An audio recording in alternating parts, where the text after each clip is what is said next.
أعوذ بالله من الشيطان الرجيم بسم الله الرحمن الرحيم الحمد لله رب العالمين والصلاة والسلام على أشرف الأنبياء والمرسلين سيدنا محمد وعلى آله وصحبه أجمعين سبحانك لا علم لنا إلا ما علمتنا إنك أنت العليم الحكيم ولا حول ولا قوة إلا بالله العلي العظيم ربنا اشرح لنا صدورنا ويسر لنا أمورنا ربنا آتنا من لدنك رحمة وهيئ لنا من أمرنا رشدا اللهم افتح علينا حكمتك وانشر علينا رحمتك يا ذا الجلال والإكرام اللهم أخرجنا من ظلمات الوهم وأكرمنا بنور العلم وافتح علينا أبواب فضلك وانشر علينا من خزائن رحمتك برحمتك يا أرحم الراحمين رب سهل ويسر ولا تعسر علي يا ميسر كل عسير اللهم صل وسلم وبارك على سيدنا محمد وآله كما لا نهاية لكمالك وعدد كماله والحمد لله رب العالمين. Alhamdulillah wa syukrulillah, sama-sama kita syukur kepada Allah Subhanahu wa taala kerana Allah Subhanahu wa taala kurnia kepada kita kesemua nikmat yang kita dapat nikmati, yang dapat kita mengambil faedah dengan dia. Alhamdulillah. Maka kita maklum tidak ada nikmat yang paling besar selain daripada Allah Subhanahu wa taala memberikan agama yang benar kepada kita, memberi iman, memberi Islam, memberi ihsan, memberikan ad-din al-qawim, at-tariq al-mustaqim kepada kita. Ini adalah nikmat yang paling besar, tidak ada nikmat yang lain nak boleh dibandingkan. Alhamdulillah.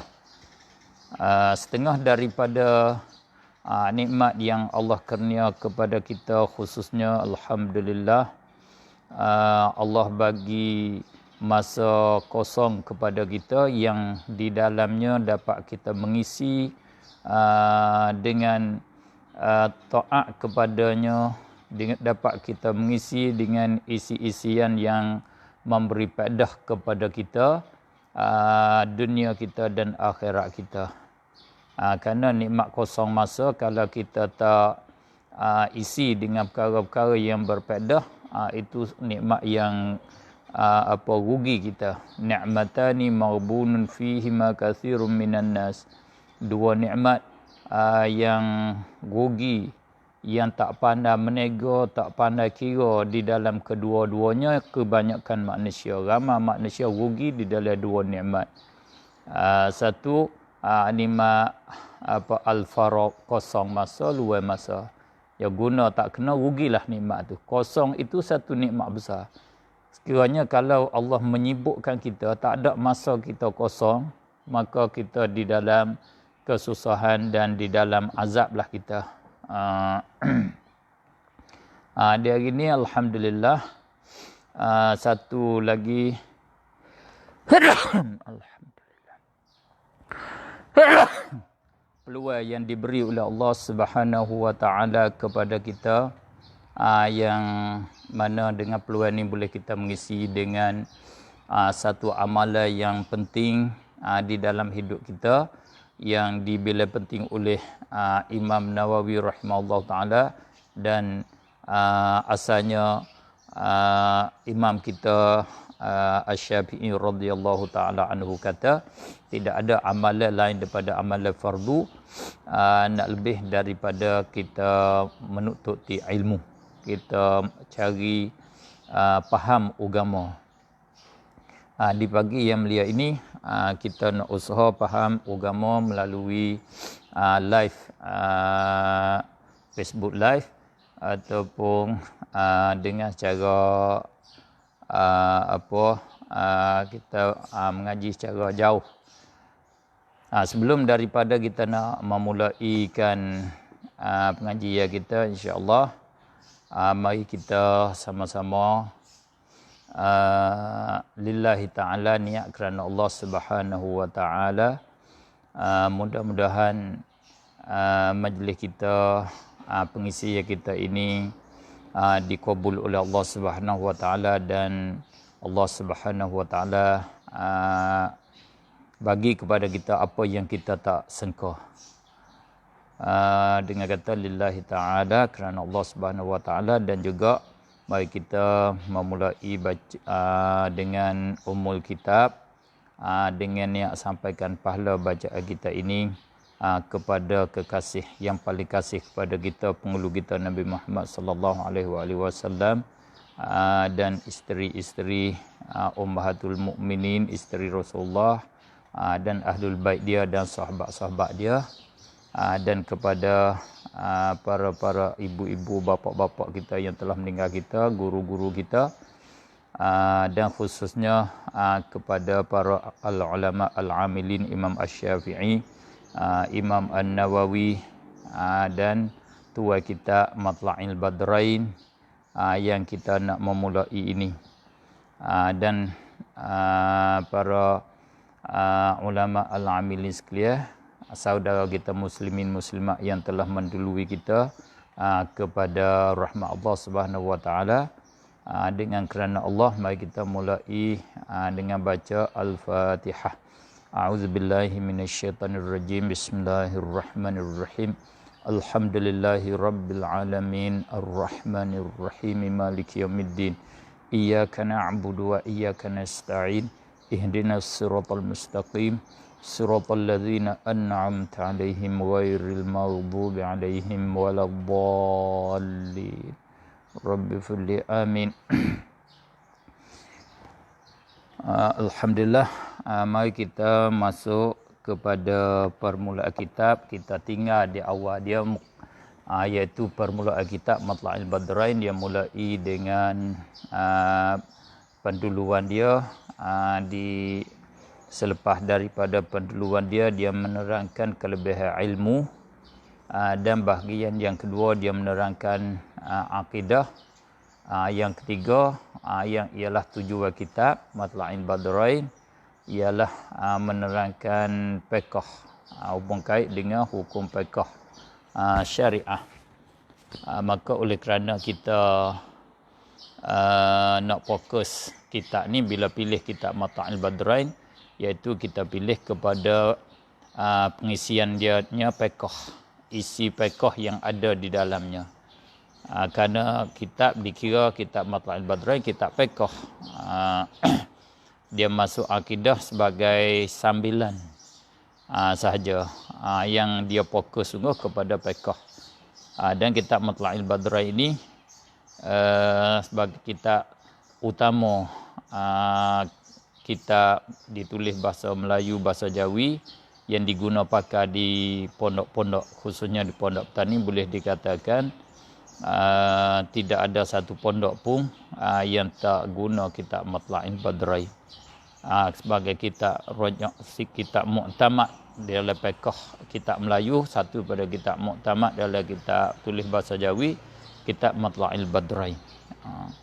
Kerana isi kandungannya sama habis dengan kitab bahasa Arab yang diiktimad, yang muktamad, yang diguna pakai di dalam fiqh Syafi'i sebagai rujukan, sumber rujukan di dalam mazhab Syafi'i khusus. Oleh itu kitab Matla'il Badrain sebagai sumber rujukan bagi orang yang tak faham bahasa Arab, boleh rujuk kepada kitab Matla'il Badrain, yang ialah isi di dalamnya adalah muktamad, boleh berpegang teguh. Mari kita masuk kepada permulaan dengan kata Bismillahirrahmanirrahim.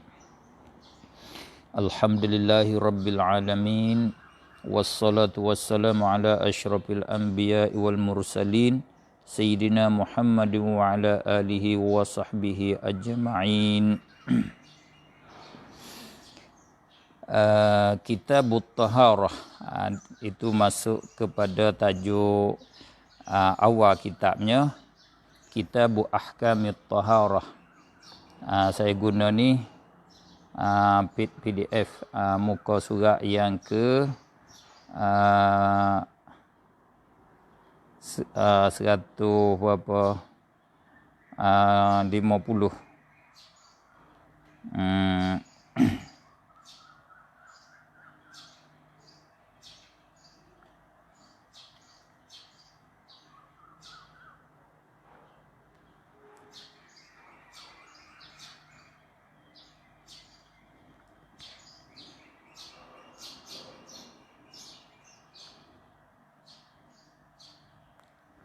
Dia kata Kitabu Ahkamit Taharah. Maknanya ini suatu kitab pada menyatakan hukum bersuci.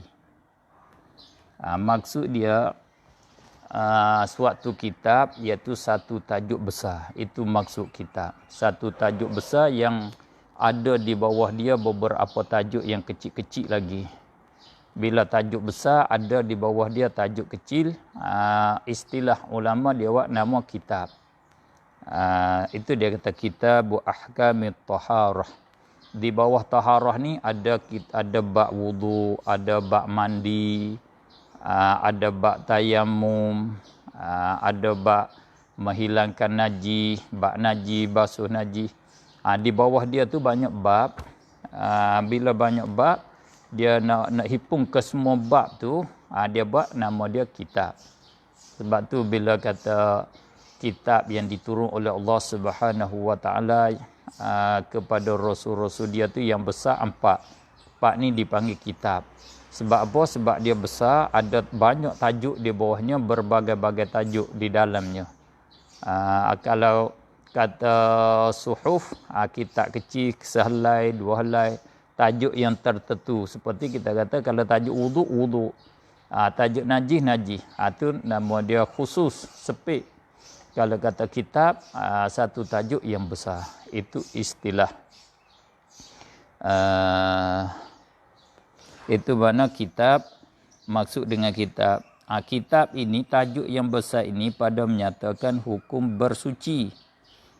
Hukum taharah. Bahasa Arab bila kata taharah, asal di dalam bahasanya dia panggil nazafah, nazahah, anil adnas. Mana nazafah anil adnas, bersih daripada kekotoran. Bila kata hadza syai'un tahir, kita dengar orang Arab cakap gitu, ini suatu yang tahir, yang suci.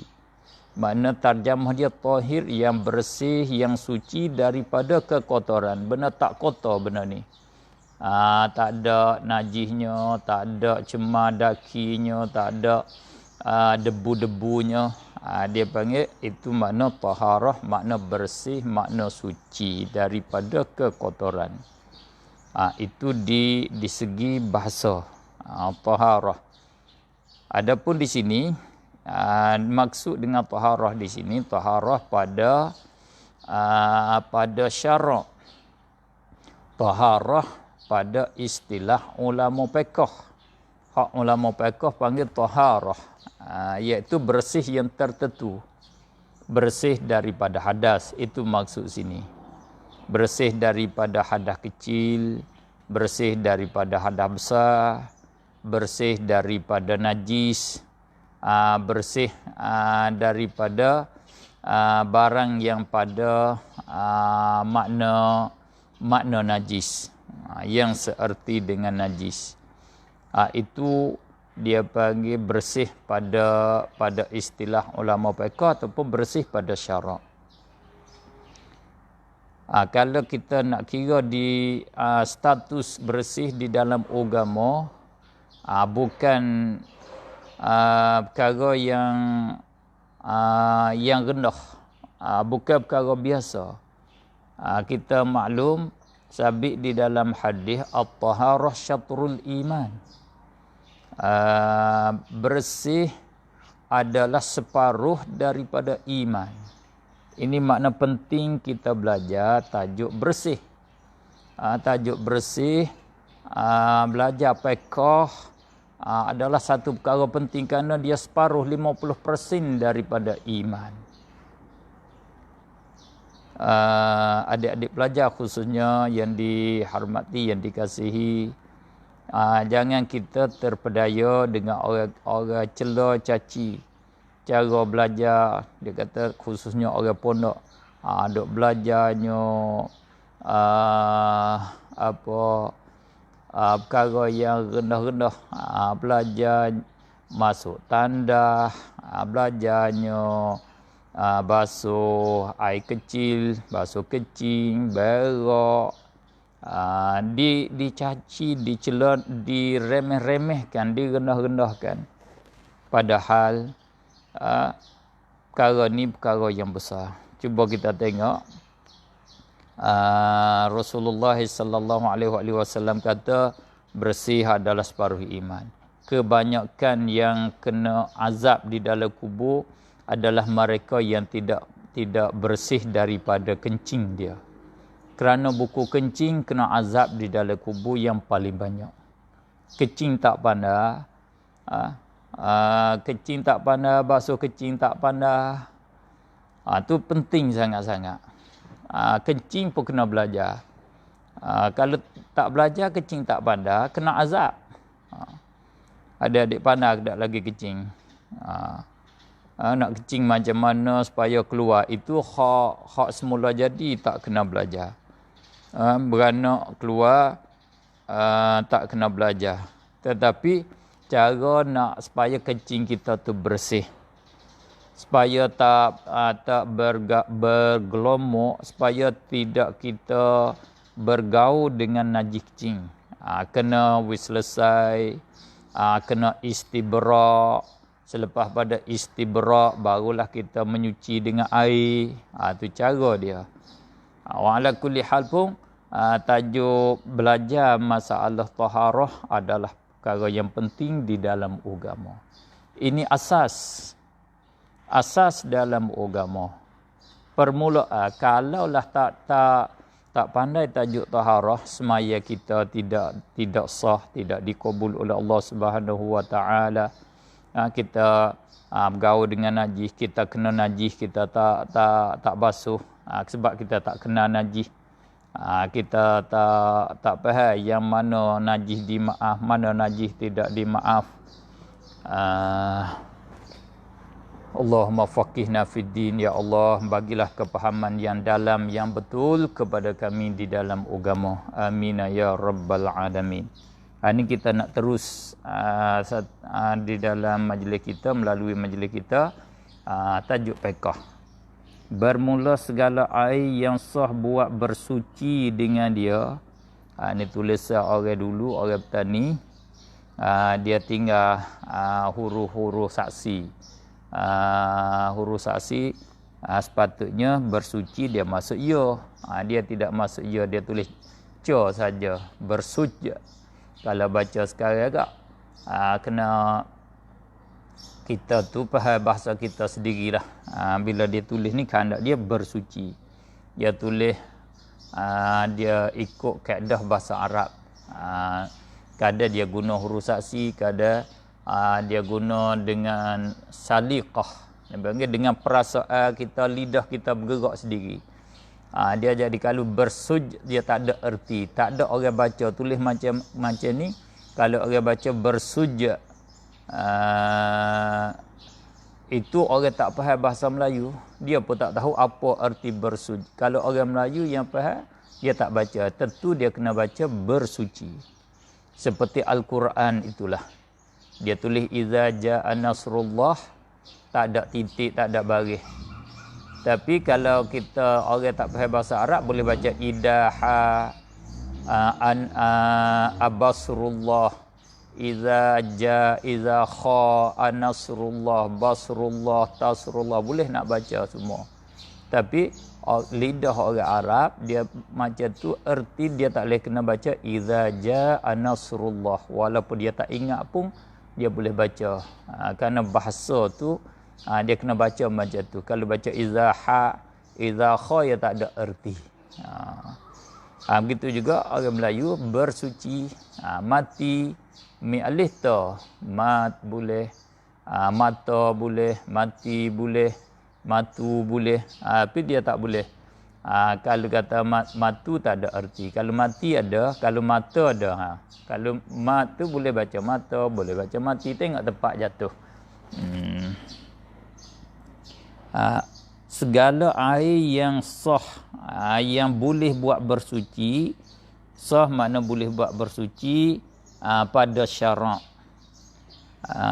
Bersuci dengan dia, dengan air, ialah barang. Itu khabar kat situ.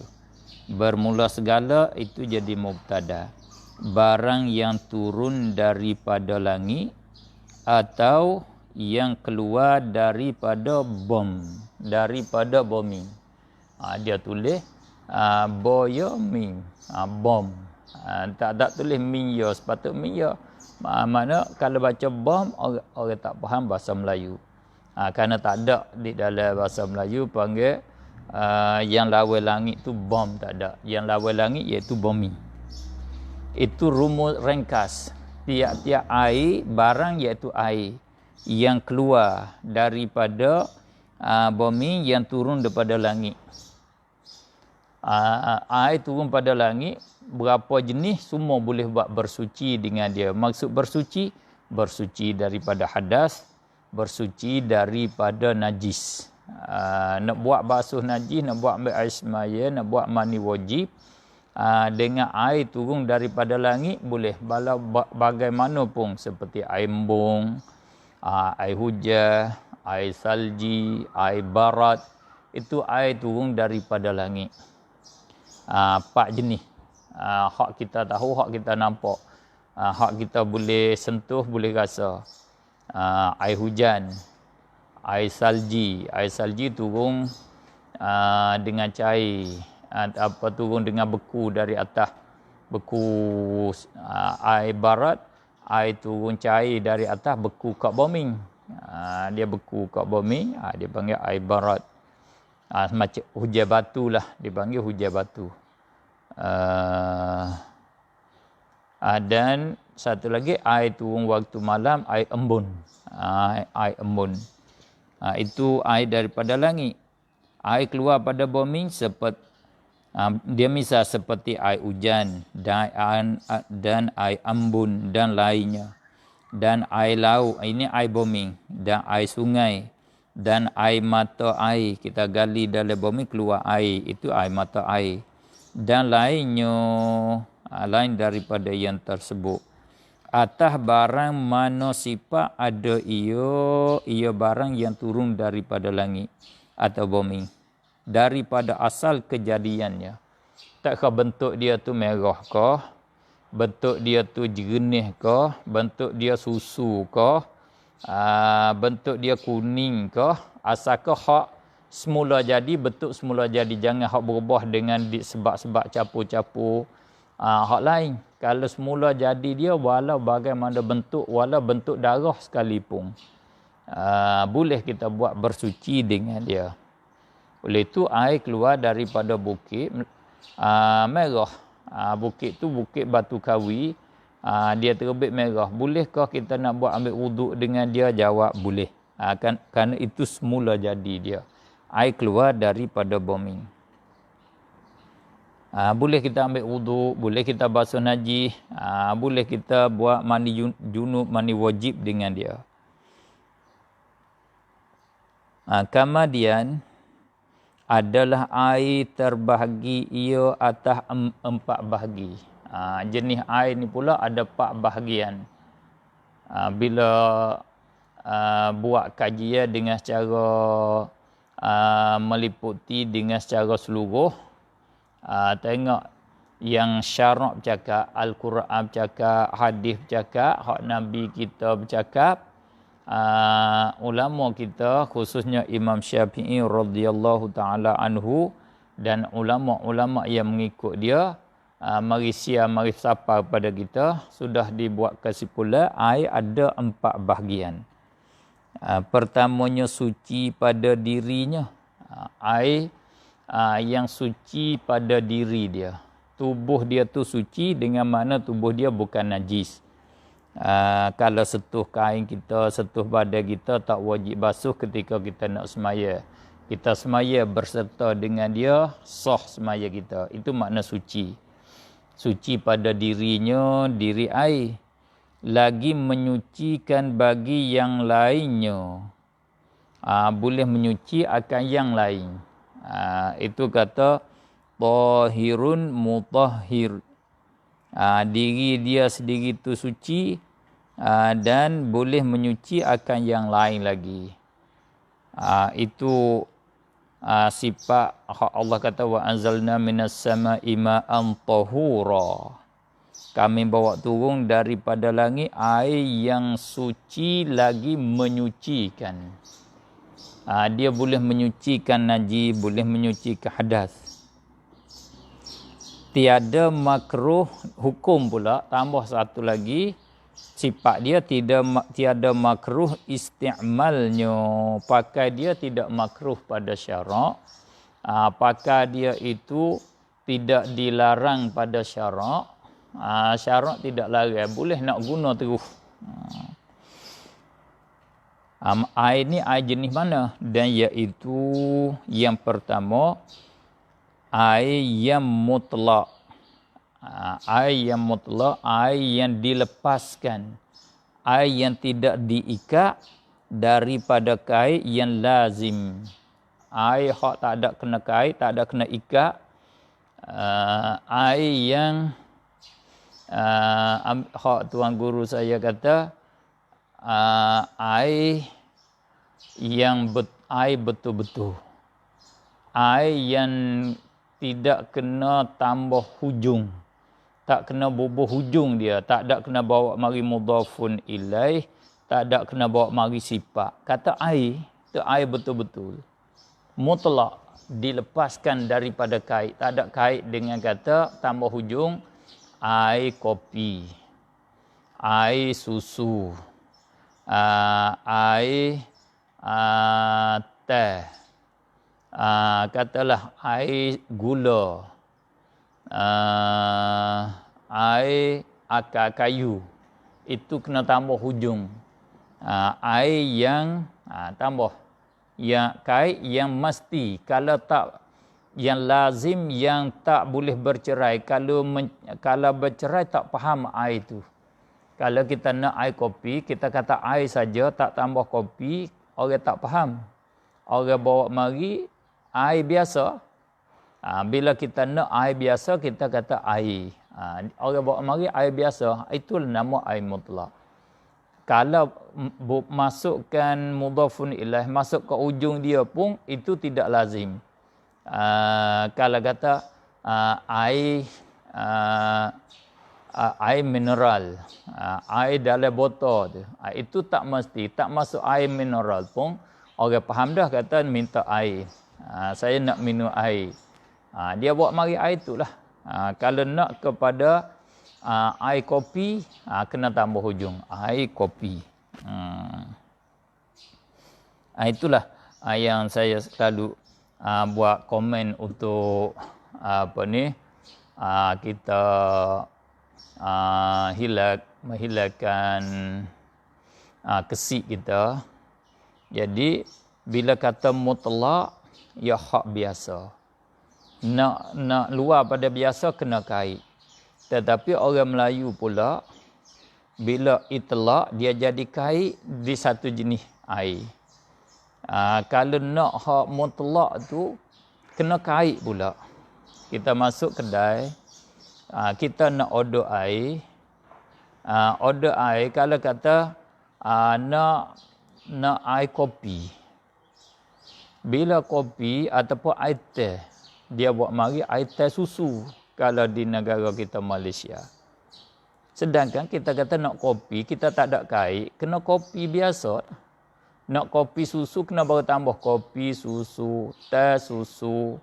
Baru dia kena masuk susu. Tapi tak.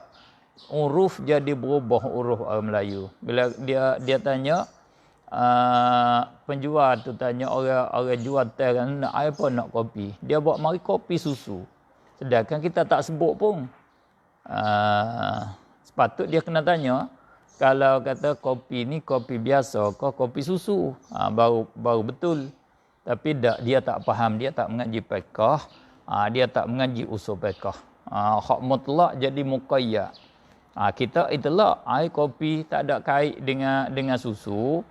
Maknanya kena kopi biasalah mutlak. Nak susu baru tambah susu. Sebab tu kita kena faham. Nak order air, kata nak kopi kena nak kopi, kalau nak hak biasa kena tambah kopi teh kena tambah Adapun di dalam fiqh ni bila itlaq kena pada air hak tak ada tambah hujung tu. Air biasa, air hujan ke, tambah hujan tu tak pasti. Tambah boleh, tak tambah boleh, orang faham dah. Itu kata kait tidak lazim. Air mutlak, air yang dilepas daripada kait yang lazim.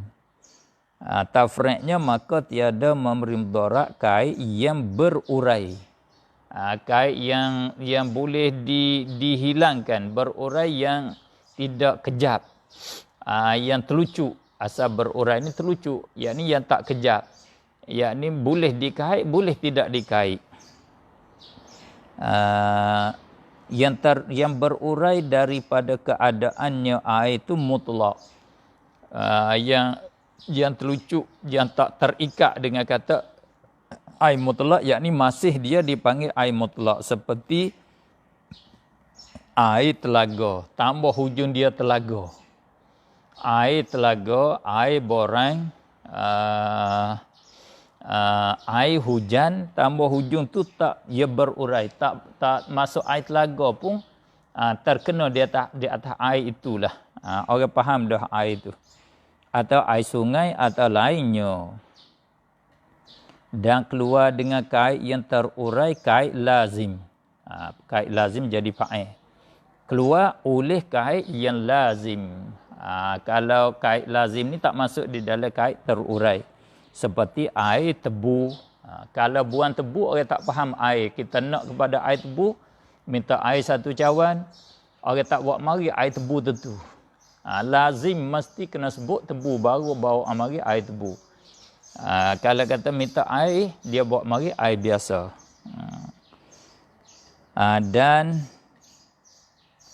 seperti air tebu dan air tebu dan upamanya, itu barangkali silap tu. Barangkali seperti air tebu dan air anyor, air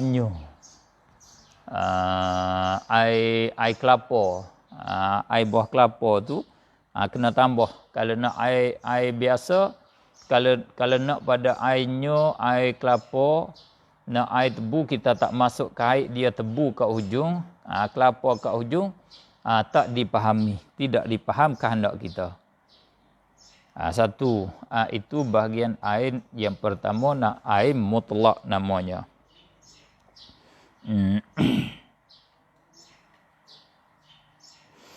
Yang keduanya, air suci lagi menyucikan.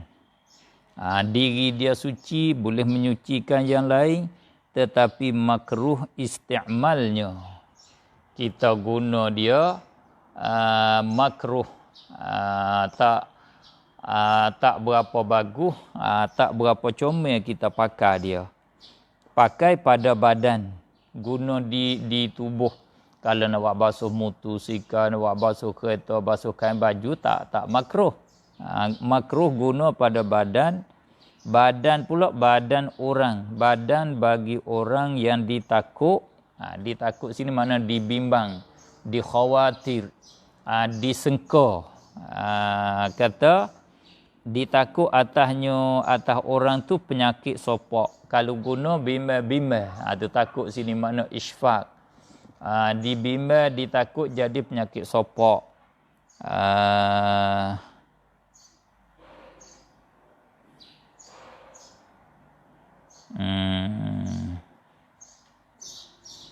Sopak ni iaitu penyakit tertahan darah ataupun dia panggil penyakit bala, iaitu separuh sebahagian daripada badan tu tak sampai darah berjalan jadi putih.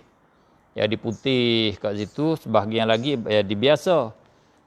Sebahagiannya seperti di hujung jari, hujung tangan, tapak tangan sampai ke hujung tu jadi putih. Jadi color putih seperti kapur tu. Itu dia panggil sopak. Bila guna air dibimbang dikhawatir takut jadi penyakit sopak. Itu makruh. Kalau yakin, itu lain. Ini dikhawatir, ditakut-takut, dibimbang kalau guna air ni. Atau bertambahnya, itu dia kita salah, dia kata atau air tambahnya. Yang betul atau bertambahnya. Atau bertambahnya, bertambah penyakit sopak tu. Dulu sopaknya 2 inci saja. Kalau guna air ni akan bertambah sampai 3, 4, 5 bertambah. Bimbang takut bertambah, begitu makruh guna air ni. Atau berkekalan tetapnya. Tak sakit, tak bertambah tapi tak hilang. Pakat tetap kalau guna air ni, sopak terus dia. Sedangkan sopak ni satu penyakit yang boleh diobati. Yang boleh diperubatkan dia. Kalau guna air ni tak boleh berubat dah, tetap begitu. Itu nama air yang makruh dipakai. Air jenis mana ni? Air jenis yang makruh dipakai, kalau pakai dia bersih, kalau pakai dia nak guna dia buat menyuci hadas, menyucikan najis boleh.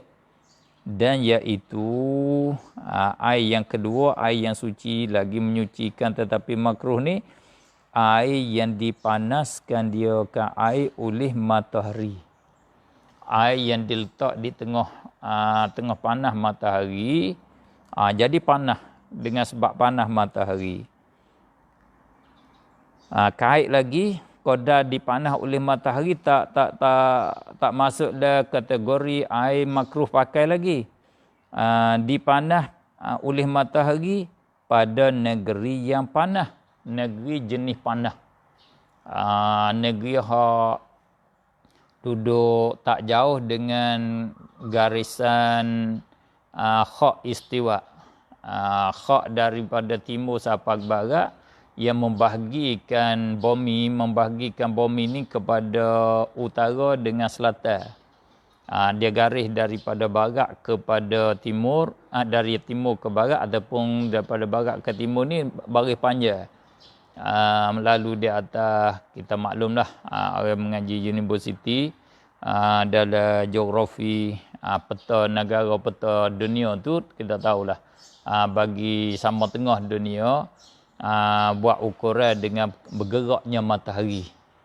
Matahari kita di dalam ilmu astronomi, dia bergerak ke selatan bulan, dia duduk sebelah selatan bulan, dia duduk sebelah utara, sebelah hilir bulan. Maka di center pusat dia tu, itu titik center dia itulah dikira kata sama tengah dunia. Dari titik dia mula dari satu kat situ dia ke selatan. 1, 2, 3 sampai 3 bulan suk penghujung dia. 3 bulan suk dah dia pergi ke selatan.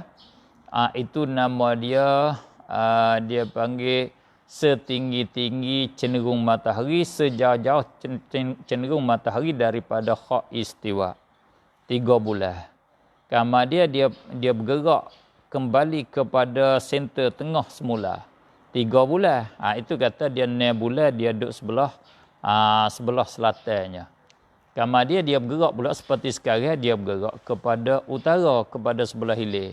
1, 3 bulan. Sampai 3 bulan habis. Sejauh-jauh dia pergi kepada sebelah utara. Nama dia, dia panggil apa dah? Dia panggil mail setinggi suk muntaha ataupun ghayatul mail, suk dia cenderung 3 bulan. Kemudian dia bergerak mari kepada center semula. Dari center itulah sama tengah tu digaris sampai kepada barat.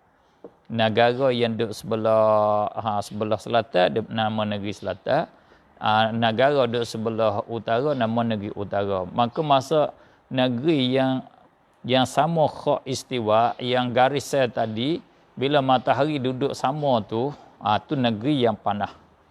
Sangat-sangat panah.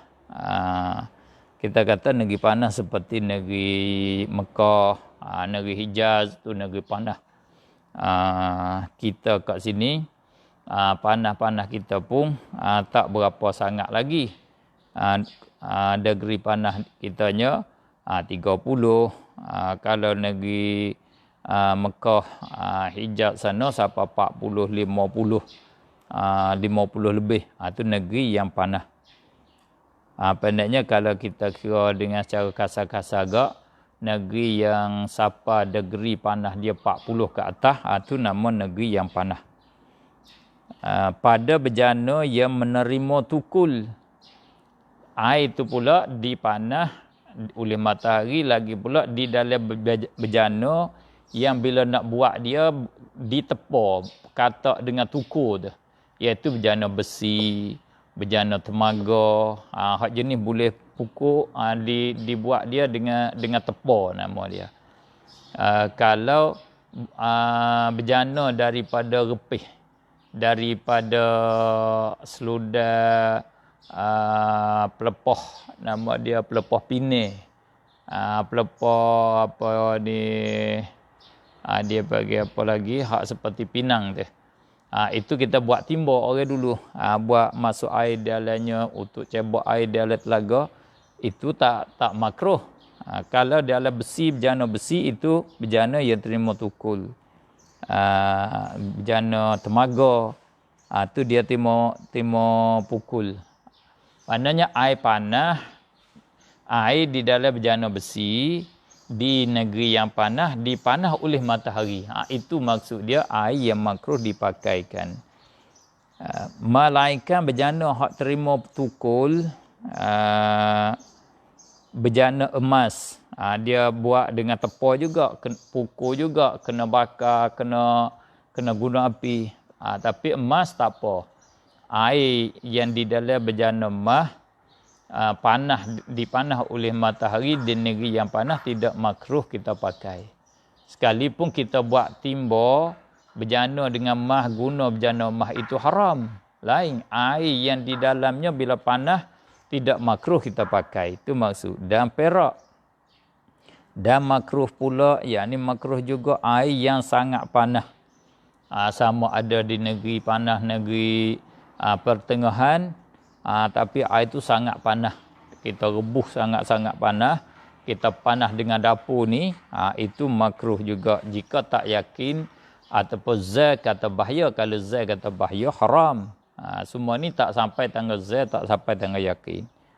Dan sangat sejuk, air sejuk sangat-sangat, itu makruh kita guna. Hikmatnya, satunya hak tadi, kerana dibimbang, dikhawatir, ditakut penyakit. Yang sangat panas, sangat sejuk, kita guna dia itu tidak sempurna. Basuh muka lalu-lalu, kadang tak kata tidak boleh memenuhkan tututan syarak.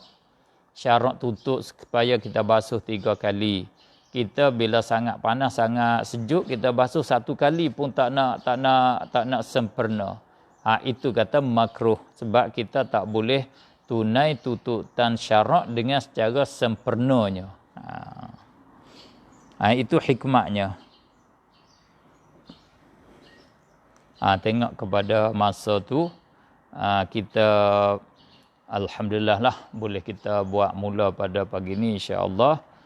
Di pertemuan kali lain, insya-Allah kita betulkan masa dan kita boleh mengisikan lebih banyak sikit pada ni, insya-Allah taala. Ini sebagai buat muqaddimah permulaan, insya-Allah taala. Kita akan jumpa di temuan yang lain. Selepas ni kita akan sambung kitab Syuzuruz Zahab.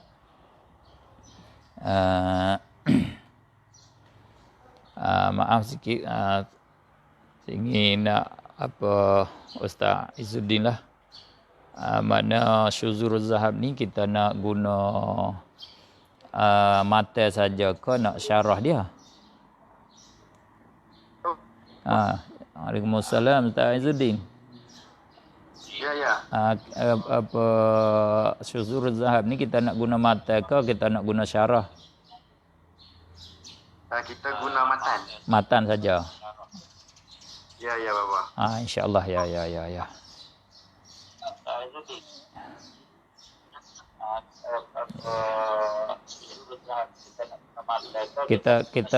Kita terus lalu kan?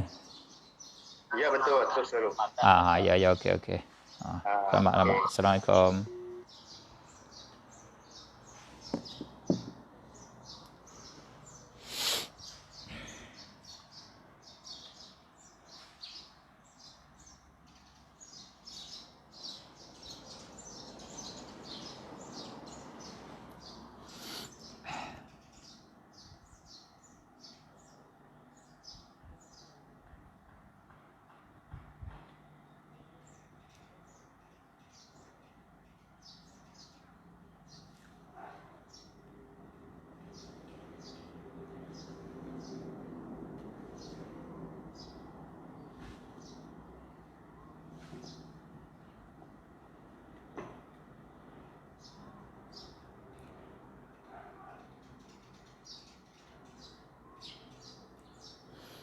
Mari kita sebelum daripada kita nak memulai kitab Syuzuruz Zahab, lebih dulu mari kita seperti tadi kita ikhlas lillahi ta'ala. Kita doa minta dengan hati kita yang bersih, minta Allah ajar kepada kita ilmu yang memberi faedah kepada kita, dan ilmu yang boleh memahami kitab dia dan sunnah Nabi sallallahu alaihi wasallam, ilmu yang boleh memahami agama dengan secara betul, dan minta dia menjadikan ilmu yang dia ajar ini sebagai modal untuk kita buat tambah bagi ilmu yang lain, dengan maknanya minta Allah ajar ilmu yang dengan dia dapat kita fahamkan ilmu-ilmu yang kita tak belajar, ilmu yang kita tak lalu. Makna dengan modal yang sedikit kita boleh menega laba banyak, untung besar. Di antara ilmu yang jadi modal bagi kita untuk kita meniaganya ilmu bahasa Arab, khususnya ilmu nahwu, ilmu saraf. Asas bagi kita nak faham agama dengan secara betul. Kerana bahasa agama Allah pilih bahasa Arab. Ada di sana banyak hikmah yang Allah pilih. Bahasa agama yang sampai pada kiamatnya dia pilih bahasa Arab. Kita kalau kita tak faham agama, tak faham bahasa Arab, maka kita tak nampaklah hikmahnya. Kalau kita faham bahasa Arab, kita faham agama, baru kita nampak, sebab ni kerana ni Allah pilih bahasa Arab jadi bahasa agama, bahasa Al-Quran, bahasa dia nak menerangkan agama, dia menerang dengan bahasa Arab, iaitu Al-Quran. Dia pilih Nabi yang terakhir, Nabi yang bawa agama yang syariat tidak diubah sampai kiamat, Nabi orang Arab, dia bercakap bahasa Arab, menyampai agama bahasa Arab. Oleh itu kita dia hari ni siapa nak faham agama dengan cara betul, wajib belajar bahasa Arab, wajib faham bahasa Arab. Satu syarat bagi orang nak faham agama, satu syarat mujtahid. Orang faham agama ialah mujtahid, orang faham agama dengan secara betul, dengan secara dalam. Syarat nak jadi mujtahid mesti kena faham bahasa Arab. Asas dianya kena belajar ilmu nahwu dan saraf. Itu secebis sebahagian daripada ilmu bahasa Arab. Mari kita ikhlas, mudah-mudahan Allah Subhanahu wa taala ajar ilmu yang manfaat pada kita, dan Allah ajar apa yang kita tidak tahu lagi. Amin ya rabbal alamin. Kerana Allah Ta'ala kita sampaikan pahala Fatihah kita kepada Rasulullah sallallahu alaihi wasallam dan kepada isterinya dan kepada zuriatnya, ahlul baitnya, sahabatnya seperti tadi, khususnya kepada ulama al-amilin Imam Ibn Hisham, pengarang kitab Syuzuruz Zahab yang barakah, yang maha barakah ini, dan kepada para al-ulama al-amilin asy-syuhada as-salihin, pada saudara kita muslimin muslimat yang telah mendahului kita pada menerima rahmat Allah, saudara kita yang telah meninggal kita dulu lagi. Lillahi ta'ala al-Fatihah. A'udzubillahi minasyaitanirrajim. Bismillahirrahmanirrahim. Alhamdulillahi rabbil alamin. Ar-Rahmanirrahim. Maliki yaumiddin. Iyyaka na'budu wa iyyaka nasta'in. Ihdinas siratal mustaqim. Siratal ladzina an'amta 'alaihim ghairil maghdubi 'alaihim waladdallin. Rabbi ufirli amin.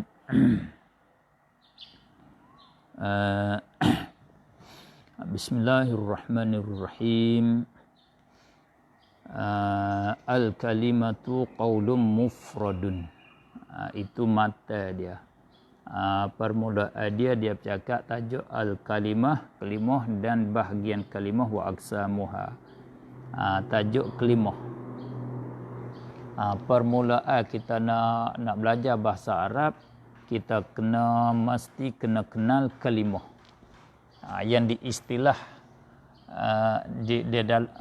di dalam cakapan kita, dia mempunyai kalimah-kalimah. Kita bercakap Melayu seperti kita kata, aku beli baju. Itu makna 3 kalimah. Aku 1 kalimah, beli 1 kalimah, baju 1 kalimah. Kita nak bercakap Melayu mesti kita kena faham kalimah-kalimah tu. Kalimah ini apa, kalimah dia nak jadi nak faham satu-satu perkara kena ada kalimah dia. Ai 1 kalimah, erti dia apa kalimah tu. Makan apa erti dia, kalimah makan. Tu pertama kali. Dalam bahasa Arab dia ada kalimah, dia ada bahagian kalimah. Berapakah bahagian kalimah? Pertama, Ibn Hisham rahimahullahu ta'ala yang memberi definisi kalimah tu dulu. Ta'rif kalimah. Al-kalimah tu apa dia?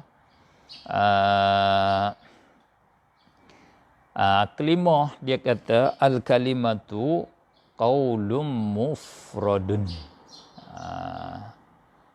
Itu definisi kalimah pada istilah.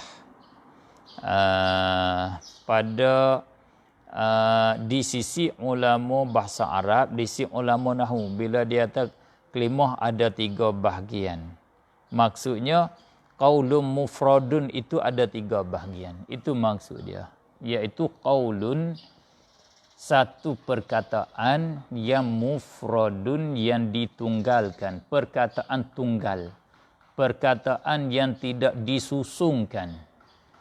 Itu dia panggil kalimah. Qaulun makna bahasa Melayu kata perkataan. Ni kita belajar apa basic dulu. Kalau kita nak belajar cara tinggi lagi, dia kena bahas lagi, ada tajuk dia lagi. Asal dia qaulun bukan perkataan. Sebab dia masdar. Qala yaqulu qaulan. Bila masdar, iaitu nama bagi perbuatan, nama bagi buat. Berjalan, makan, pukul, potong, kerak. Itu nama dia, itu nama masdar, nama dia perbuatan. Qaulun ni mana berkata. Kita menggerakkan mulut, menggerakkan lidah, membukakan mulut supaya keluar suara tu. Itu nama dia qaulun dengan makna masdar. Bahasa Melayu kata berkata. Berkata, bercakap, berbual, bersembang. Katakanlah Kalau petani kata berkecek.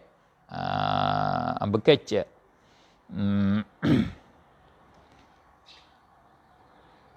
Tetapi maksud sini itlaq qaulun, itlaq masdar nama dia. Kehendaknya ma hasala bil masdar. Kehendaknya isim maf'ul. Qaulun dengan makna maqulun. Maqulun tu nama dia ma hasala bil masdar, nama dia isim maf'ul. Supaya dengan kata lafzun. Lafzun asal makna dia lafaz. Tapi maksud dengan kata lafaz itu malfuzun. Perkara yang dilafaz keluar. Maknanya bahasa Melayu sebut di sini qaulun berkata, maksudnya perkara yang hasil daripada berkata, iaitu perkataan. Kita gerak mulut, gerak lidah nak kata makan. Keluarlah perkataan yang didengari, boleh dengar dengan kata bunyinya makan. Makan, suara yang bunyi di atas makan, bunyi makan, suara yang didengar tu, itulah nama qaulun dengan makna dengan makna maqul. Bahasa Melayu kata qaulun dengan makna perkataan. Itu maksud dia.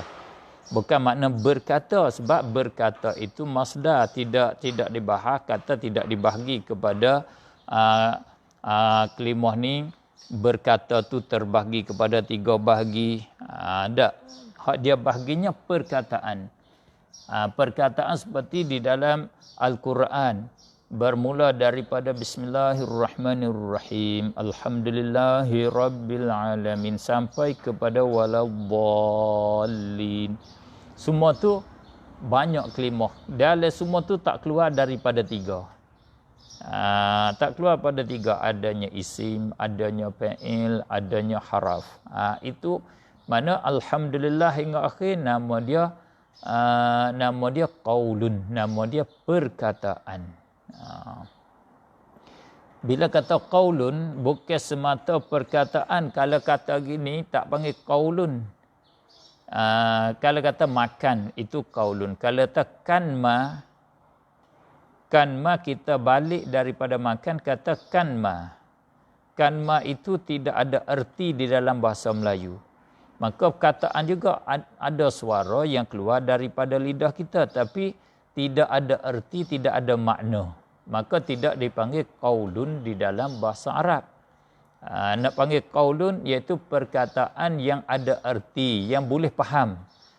Kalau kata langit, boleh dipaham. Bumi, air, makan, berjalan.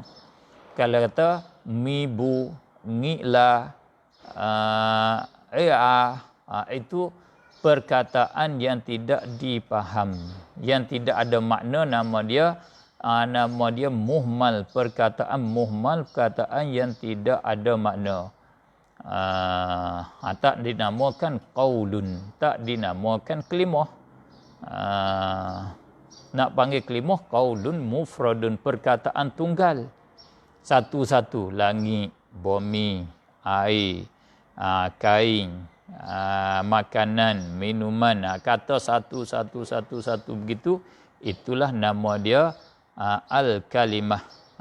Itu maksud kata qaulun mufradun. Itu makna di segi istilah.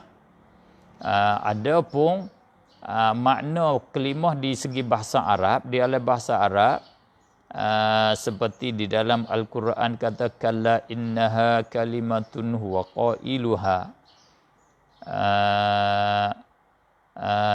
Tidak, sesungguhnya kelimah yang ialah dia seorang yang berkata akannya. Innaha kalimatun. Kelimah di segi bahasa nama bagi satu ucapan yang memberi erti. Seperti kata, aku nak pergi ke Mekah.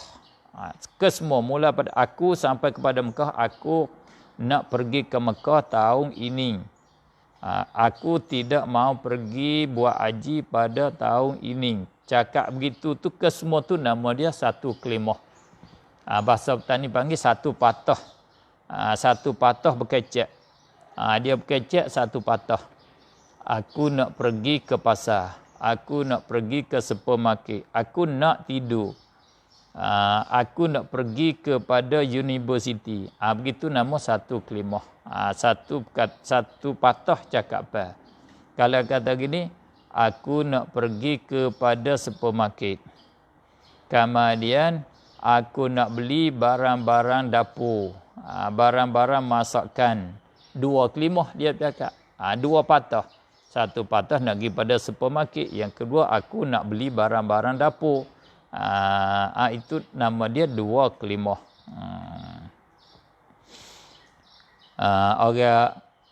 Orang kafir lagi akan datang dia bila dia bertemu dengan balasan Allah Subhanahu wa taala di akhirat, dia berdoa, dia minta dengan Allah, Rabbirji'uni la'alli a'malu salihan fima taraktu.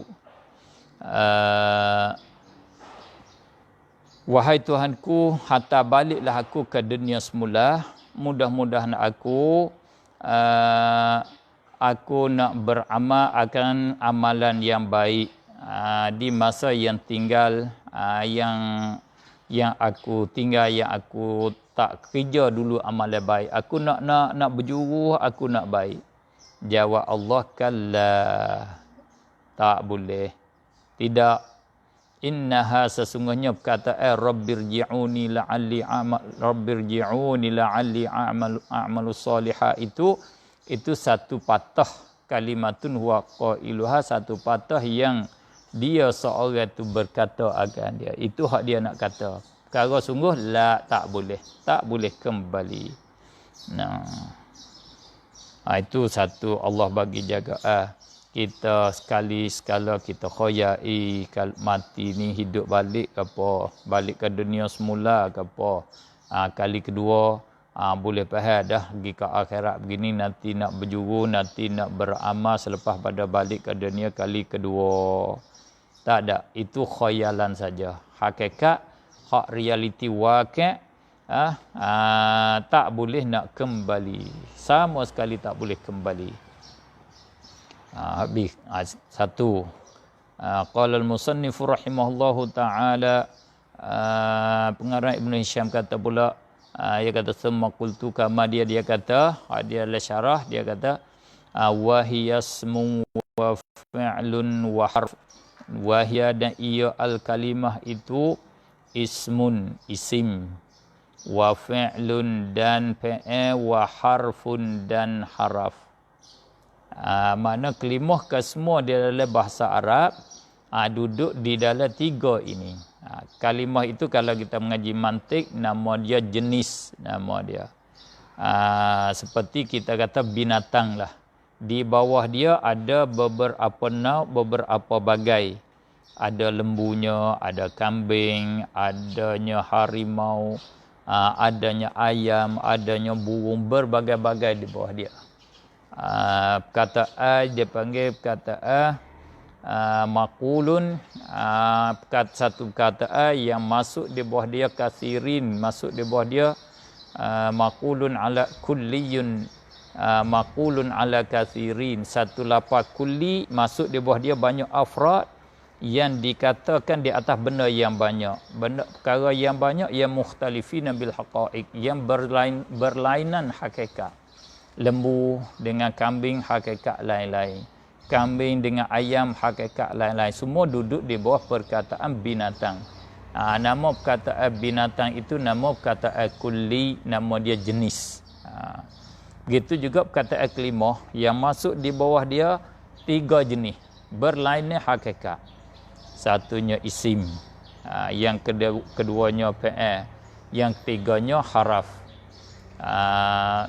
Di istiqra, diperiksa dengan secara seluruh di dalam bahasa Arab, diijma' di atasnya oleh ulama bahasa Arab, ulama nahwu, tidak keluar kelimah bahasa Arab daripada tiga bahagian ini.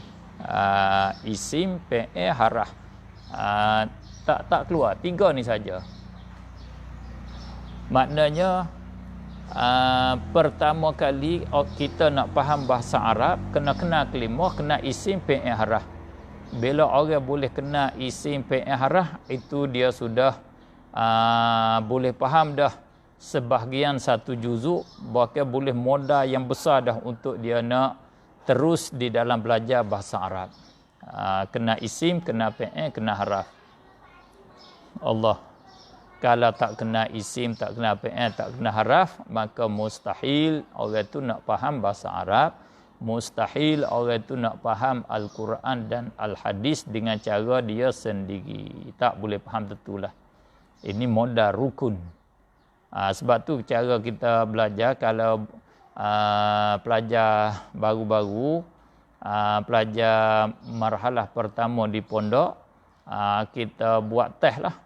Buat test belajar. Misalnya, kata dia tadi kita soal wahia, wa kelimah apa, hiya kelimah apa, ismun kelimah apa, fi'lun kelimah apa, harfun kelimah apa. Kita tanya satu kelimah. Bila tepat nampak dia agak kata kelimah ni ada boleh bertukar. Soal ni kelimah apa? Supaya dia mahal kena kelimah. Kelimah ni boleh jadi fi'il, kelimah ni boleh jadi isim, kelimah ni boleh jadi dia faham arah. Kita nak tahu, nak test pelajar faham tak faham, kita tanya kelimah tu.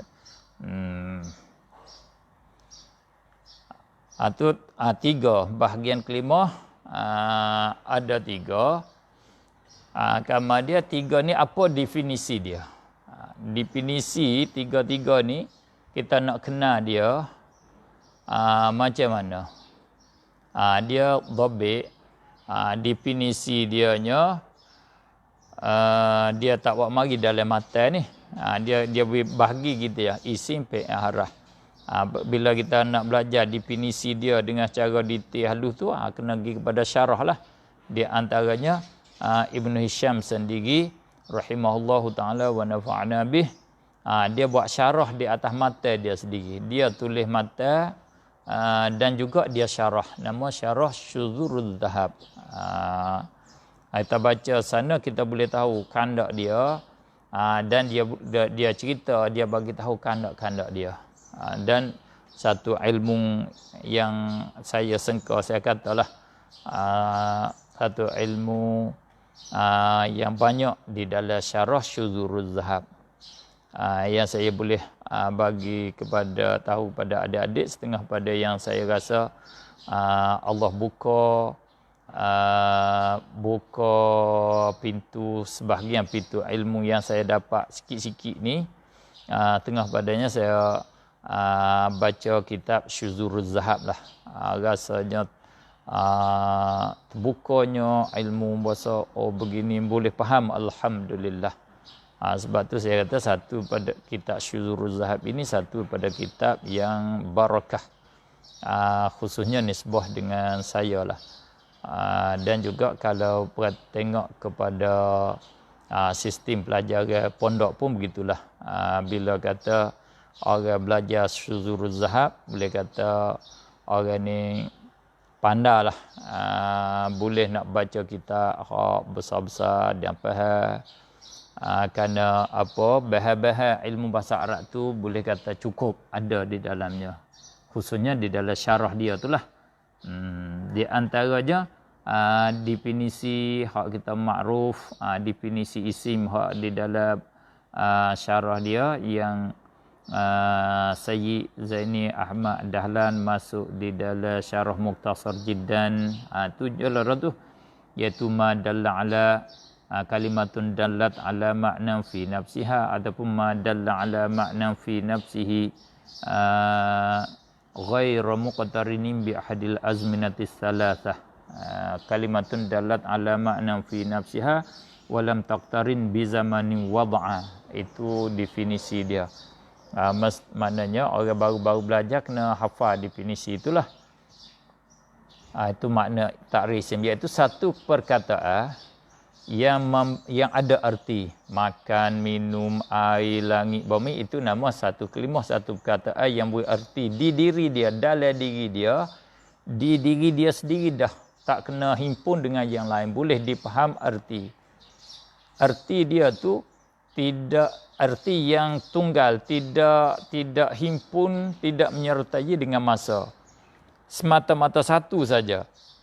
seperti air, langit, bumi, itu nama dia isim. Kalau bahasa Melayu, air, langit, bumi, kain, batu, kayu, angin, buah, pokok, itu nama perkataan, itu nama kelimah dia isim.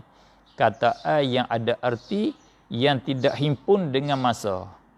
Kalau perkataan berarti berhimpun dengan masa, seperti kita kata telah makan. Makan tu satu kata berarti, telah tu menunjuk di atas masa telah berlaku. Jadi makna satu perkataan tu telah makan, makna satu perkataan tapi mengandungi arti dia murakkab, arti dia tersusun.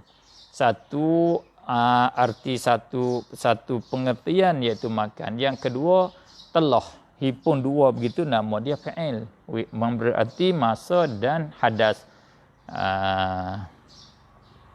Sebab tu kalau fa'il kalimatun dalat ala ma'nan fi nafsiha, apa dia, wa qataranat bi ahadil azminati thalathah. Kalimah yang memberi arti di atas satu makna dan makna dia itu menyertai dengan salah satu pada masa yang tiga. Telah pukul, sedang pukul, lagi akan pukul.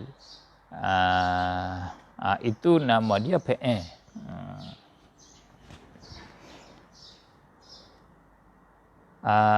Kita tengok di dalam mata Syuzur Zahab, dia kata falismu, maka bermula isim itu,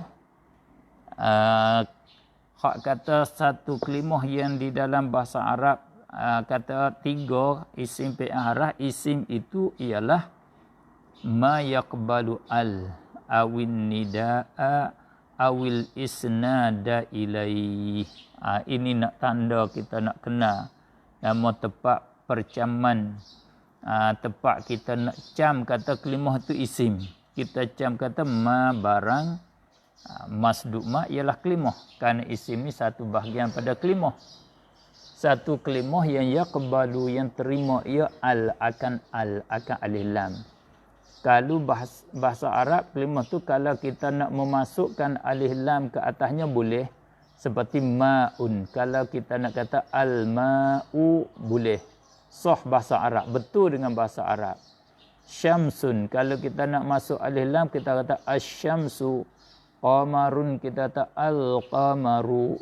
Itu nama dia. Bila kelimah qamarun nama isim. Tahu kat mana kata dia isim? Cam kat mana? Tahu dia terima alif lam. Lebih-lebih lagi bila kelimah tu sudah ada alif lam, seperti alhamdu sudah ada alif lam, lillahi sudah ada alif lam, al-alamin, rabbil alamin, al-alamin ada alif lam. Itu tentulah isim. Dia sudah bukan semata terima hak tu, sudah masuk alif lam. Hak jadi tanda terima saja pun sudah jadi tanda isim dah. Misalnya hamdun, hamdan, itu isim. Sebab dia terima alif lam. Boleh kata alhamdu, boleh kata alhamda, boleh kata alhamdi. Awin nidaa, ataupun terima ia akan nida. Kalau kita nak menjadikan dia jadi munada, kita nak jatuh selepas daripada harah nida boleh. Seperti kita kata ya Ahmad. Ahmad tu isim. Sebab dia jatuh selepas pada ya. Kalau tak ada ya sekalipun kata Ahmad, ja'a Ahmadu, Ahmad tu isim. Sebab dia terima harah nida. Nak kata ya Ahmad boleh. Sebab bahasa Arab kalau bukan isim tak boleh masuk arah nida, seperti fi. Nak kata ya fi, ya min tak boleh. Ya fa'ala, ya daraba tak boleh.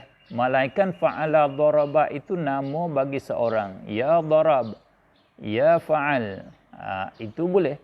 Jadi daraba tu tentulah isim, nama bagi seorang. Bila kata masuk arah nida, tentu isim. Sebab harah nida dia tidak masuk di atas fi'il, dia tidak masuk di atas haraf. Dia masuk hanya di atas isim saja.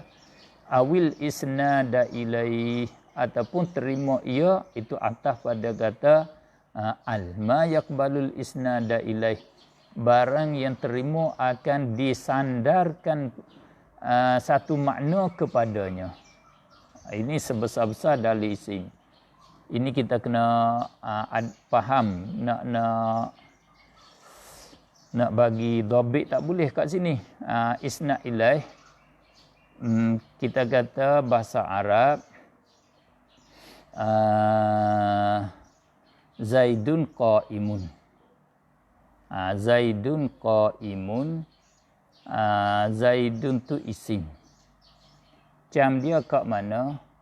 Dia jadi musnad ilaih. Apa jadi musnad ilaih? Iaitu kita bangsakan qaim, bangsakan berdiri kepada dia boleh. Zaid seorang yang berdiri, kita nak bangsa berdiri kepada dia boleh. Nak bangsa makan kepada dia boleh, nak bangsa tidur boleh. Bila nak bangsakan satu makna pada dia, bangsa satu makna itulah nama isnad. Tak seperti berjalan. Kalau kita berjalan, kita nak bangsakan satu makna pada dia tak boleh. Nak isnad tak boleh. Berjalan dia boleh jadi musnad. Kita ambil dia pergi bangsa saja. Nak bangsakan yang lain kepada dia tak boleh. Sebab tu fi'il tak panggil musnad ilaih. Tak dipanggil isim. Isim ni dia boleh jadi musnad ilaih. Itu maksudnya. Tengok alhamdu, dibangsakan kepada hamdu tu milik Allah. Alhamdulillah. Allahu ahad. Allah dibangsakan satu kepadanya. Esa kepadanya, tunggal kepadanya. Allahu alim. Allah dibangsakan ilmu kepada dia. Sangat maha ilmu, banyak ilmu. Kata Allah itu, kelimah dia tu dalam bahasa Arab nama isim. Kerana dia jadi musnad ilaih. Boleh isnad ilaih serta sudah jadi musnad ilaih.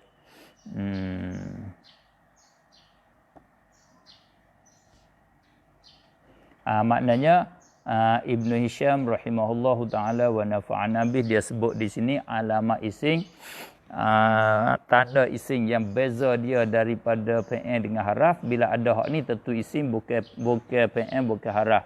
3. Satu terima alillah, yang keduanya terima haraf nida, yang ketiganya boleh jadi musnad ilaih.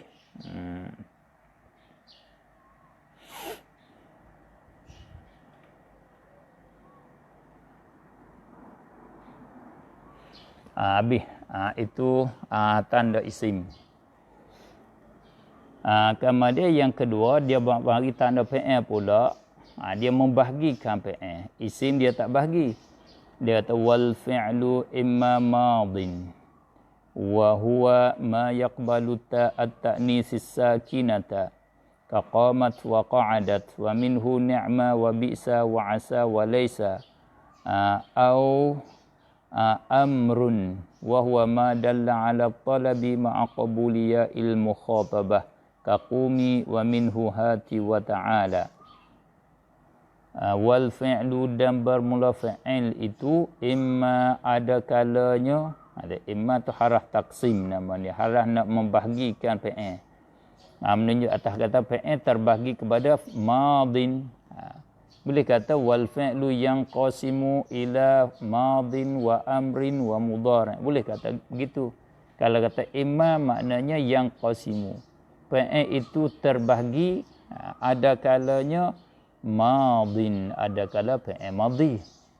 Fi'il ada terbahagi kepada fi'il madhi. Munasabah dia nama madin di dalam bahasa yang telah lalu, yang telah lulus, yang telah lepas. Yang ni fi'il ni nama fi'il telah lepas kalau bahasa Melayu. Melayu lagi perbuatan, satu perkataan yang menunjuk di atas perbuatan yang telah lepas. Itu nama fi'il madhi. Orang Arab dia bercakap dengan fi'il menunjuk di atas masa telah lepas. Nak tahu kat mana kata fi'il madhi? Dhabit dia wa huwa dan iaitu al-madhi ma barang fi'il yang yaqbalu yang terima ia at-ta'nisi akan ta yang menunjuk di atas muannas musna ilaih dia atau ta'ut ta'nis ta'at-ta'nis ta'an dalatan ala ta'nisil musnadi ilaih. Ta yang menunjuk yang boleh faham di ta tu bila kita tengok ada ta tu kita faham kata musna ilaih dia tu muannas. Itu nama idafah ta kepada ta'nis, idafah dal kepada madlul. Fi'il yang terima ta ta'nis as-sakinata sifat bagi ta'a. Ta ta'nis yang sakin ia ta ta'nis. Ta ta'nis ada ta yang berbaris. Ada ta ta'nis ta yang sakin. Terima ta ta'nis yang sakin itulah alamat fi'il madhi. Misalnya qamat. Qama fi'il madhi. Macam dia terima ta ta'nis. Dalil kalau kata qamat hindun boleh.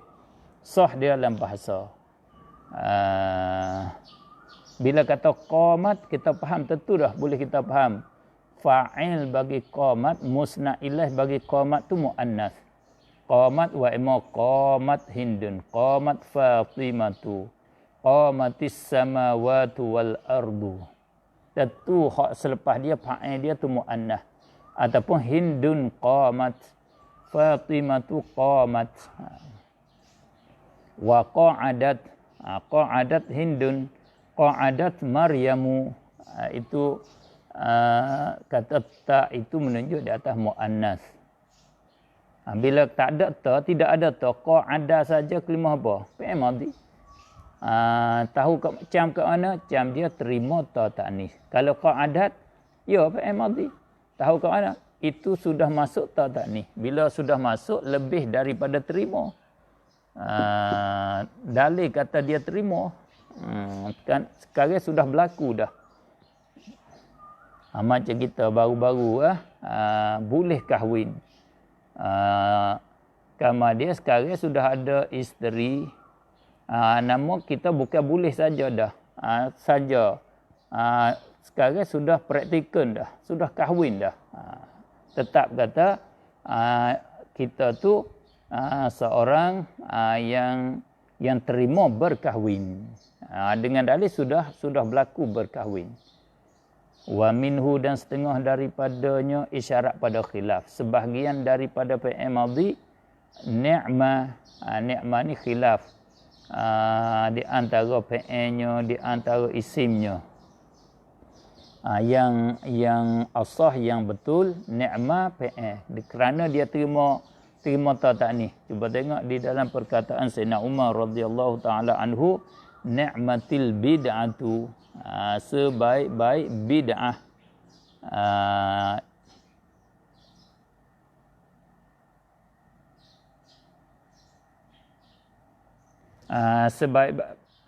Sebaik-baik bid'ah ialah hadhihi asmaya tarawih.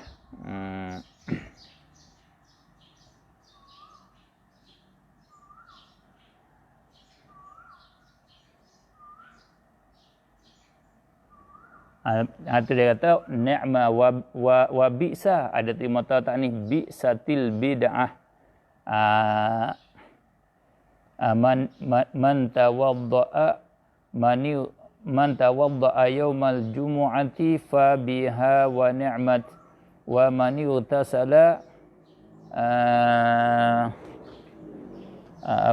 fa huwa afdal. Atau kama qala Rasulullah sallallahu alaihi wasallam. Ada di dalam hadis di sana, man tawaddaa, barang siapa mengambil wudu yaumal jumu'ah pada hari Jumaat, dia tak mandi, dia ambil wudu saja, fa biha, maka dengan kelonggaran syarak, dengan rukhsah syarak, akhazat, mengambil ia. Fa biha wa ni'mat. Fabiha ay fabiha akhazat. Dia ambil kemudahan syarak. Yang syarak bagi kelonggaran kepada dia. Wa ni'mat, dan sebaik-baik ia kelonggaran syarak yang dia ambil. Dia ambil satu perkara yang baik. Wa mani utasala, dan siapa mandi, dia bukan kata ambil wuduk saja, dia mandi serta dengan wuduk, itu fahuwa afdal, maka ialah yang lebih afdal. Itu di antara dalil bagi mazhab kita Syafi'i, mandi hari Jumaat tidak wajib. Mandi hari Jumaat sunat saja. Sayyidina Umar pun begitu juga. Fatwa dia dan dia amal, dia ambil wuduk saja. Boleh, tidak wajib mandi.